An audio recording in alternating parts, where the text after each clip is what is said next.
crow pose is a beginner arm balance, or like the first one that you're going to learn, but it actually takes a lot of body awareness and some really good kind of movement understanding for it to start to feel like it's doable. Now, it can be really good for beginners if you are willing to take your hands wider and bend the elbows and just kind of hang out in it, because that's a huge part of the learning process anyway. So and when you see people doing it with straight arms and they're really way up away from the floor or floating into it, and you're wondering like, oh, I could never do that. Well, there's a starting point for everything. And those people you see with straight arms or floating into it, they had a starting point too. So don't ever forget that. So with crow, if you're new to it, take the hands wide. There's no rule that says you have to have your hands in any particular distance. So just take them wider, then the knees are wide, and then you can kind of sink down into it. You're just hanging out then on the backs of the arms. And that does help you with your self-confidence as well. And also teaching the feet that they can leave the floor safely. Over time, crow pose is going to come from, just like every other arm balance, it's going to come from your center and being able to draw in effectively to your center. So think of as you move through your asana practice, you're expanding everything physically and continually drawing into your center, even through the inner thighs in crow pose and in the other arm balances we're going to do here.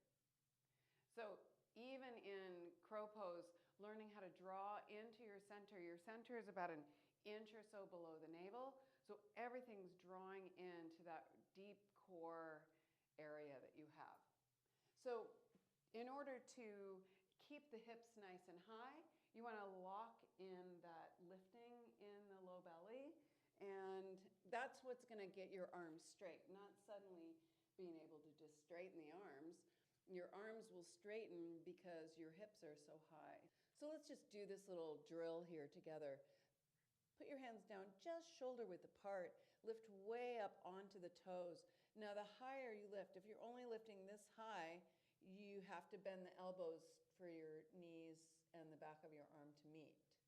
So you want to be able to lift the heel up as high as you can in order to think of it as delivering the knee to the armpit, all right? Deliver the knees. Now there's no weight on my hands at all. So this also is really good for foot mobility and stability, strengthening all those little muscles that we forget about.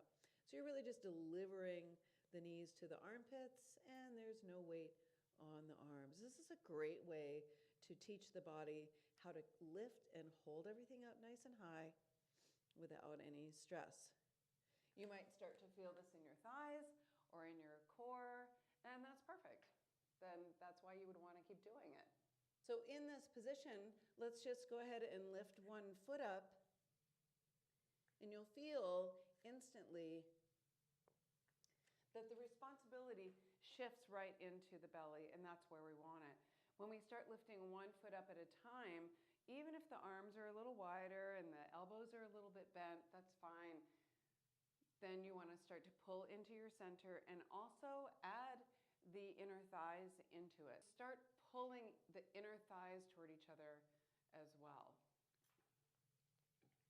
My hands are a little wider. I'm going to bend my elbows a little bit. And then pull into your center and pull the inner thighs toward each other. So you can see that's what's going to lift you up. You don't have to do anything with your arms.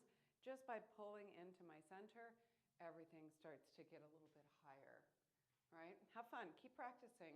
You want these poses to take many, many years. If you get everything right off the bat, then what's the point? You're going to be bored with yoga.